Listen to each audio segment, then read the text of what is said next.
তো বন্ধুরা, উচ্চ মাধ্যমিকের প্রশ্নপত্র বাংলার নিয়ে হাজির হয়েছি এবং কোথা থেকে কিভাবে কতগুলো প্রশ্ন আসবে সব একে একে জেনে নাও। 18টা বহু বিকল্প ভিত্তিক প্রশ্নাবলী, যেখানে 1x18 নম্বর থাকে। পাঠ্যপুস্তক খুঁটিয়ে পড়লে এখানে পুরো 18 নম্বর কিন্তু পাওয়া সম্ভব। প্রত্যেকটি গল্প, কবিতা, নাটক পড়ার সময় পেন্সিল দিয়ে গুরুত্বপূর্ণ অংশগুলোতে দাগ দিয়ে রাখলে সুবিধা হয়।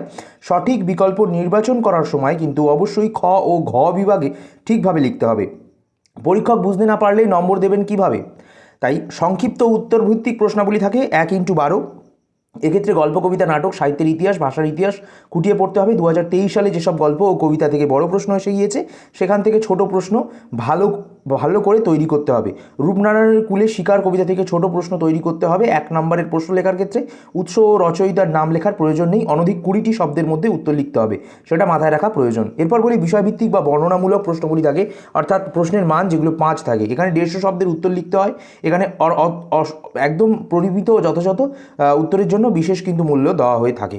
ওকে, এবার আমরা প্রশ্নগুলো এক এক করে আমরা জেনে নিই। ঠিক আছে, প্রথমেই তোমাদেরকে বলি যে মানে কিছু কিছু প্রশ্ন আছে যেগুলো খুব গুরুত্বপূর্ণ, যেগুলো আমি কিন্তু এক্ষুনি এই মুহূর্তে বলে দেবো। যেমন প্রথমেই বলি যে 2024 সালে আসা সম্ভাব্য প্রশ্নগুলি। গল্প থেকে ভাত এবছর গুরুত্বপূর্ণ। ভাত থেকে যে আসবে সেগুলো কিন্তু স্ক্রিনের উপরে দিয়ে দিচ্ছি, তোমরা স্ক্রিনশট করে নাও। এই 1, 2, 3, 4 এই 4টে প্রশ্ন কিন্তু স্ক্রিনশট করো, এটা আসবে। এরপর 5, 6, 7 ভাত থেকেই আসবে। ঠিক আছে, এগুলো 3টে হয়ে গেছে। এবার কে বাঁচায় কে বাঁচে আছে। কে বাঁচায় কে বাঁচে থেকে ততটা গুরুত্বপূর্ণ নয়, তবুও পড়ে রাখতে হবে এই 1, 2, 3 এই প্রশ্নটা। তারপর 4, 5, 6 এই 3টে প্রশ্ন স্ক্রিনশট করে নাও। এরপর ভারতবর্ষও গুরুত্বপূর্ণ, ভারতবর্ষ থেকে কোন কোন প্রশ্নগুলো আসবে সেগুলো দিয়ে দিয়েছি, এই 3টে প্রশ্ন। এরপর 4, 5, 6 এই 3টে প্রশ্ন কিন্তু স্ক্রিনশট করে নাও। আচ্ছা, এরপর কবিতাতে আর থাকে ক্রন্দরতা জননীর পাশে, সেখান থেকে এই 3টে প্রশ্ন 4টে প্রশ্ন করে নাও স্ক্রিনশট। তারপর মহুয়ার দেশ থাকে, মহুয়ার দেশ থেকে এই প্রশ্নগুলো স্ক্রিনশট করো, 1, 2, 3 আর 4। ঠিক আছে, এই 4টে প্রশ্ন। শর্ট প্রশ্নগুলো পরের ভিডিওতে দেবো। 5 ও 6 নাম্বার কিন্তু অবশ্যই এগুলো 5 নম্বরের প্রশ্ন।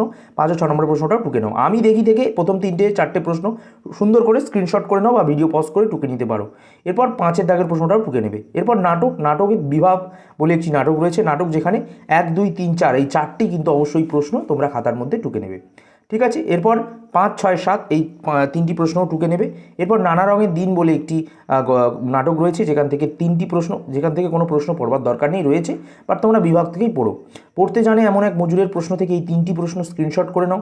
এরপর 4, 5, 6ও স্ক্রিনশট করে নাও, 3টে 6টা পড়ে নেবে। অলৌকিক থেকে প্রথম 4টি প্রশ্ন স্ক্রিনশট করো, তারপর 5 নম্বর প্রশ্নটাও স্ক্রিনশট করে নাও। এরপর আমার বাংলাতে রয়েছে প্রথমে হাত বাড়াও, হাত বাড়াও থেকে এই 3টি প্রশ্নই আসবে যেগুলো দিয়ে দিয়েছি।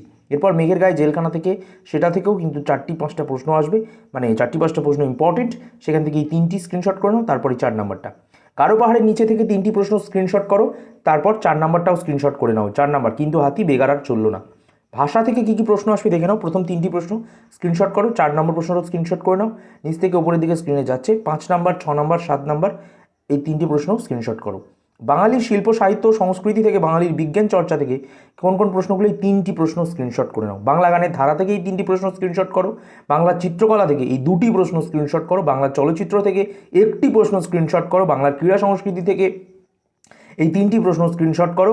এরপর কেমন হবে তোমাদের খাতা অবশ্যই বলে দিই, খাতা পরিচ্ছন্ন রাখতে হবে। বড় প্রশ্নের ক্ষেত্রে নম্বর ভাঙা থাকলে, অর্থাৎ একটা প্রশ্নের 2টো বা 3টে অংশ থাকলে প্রত্যেকটা অংশের জন্য পৃথক অনুচ্ছেদ ব্যবহার করতে হবে। প্রত্যেকটা অনুচ্ছেদের শুরুতে বুলেট চিহ্ন ব্যবহার করলে ভালো হয়। লেখা যেন স্পষ্ট হয়, জড়িয়ে না যায়। হাতের লেখা সুন্দর না হলে স্পষ্ট হতে হবে।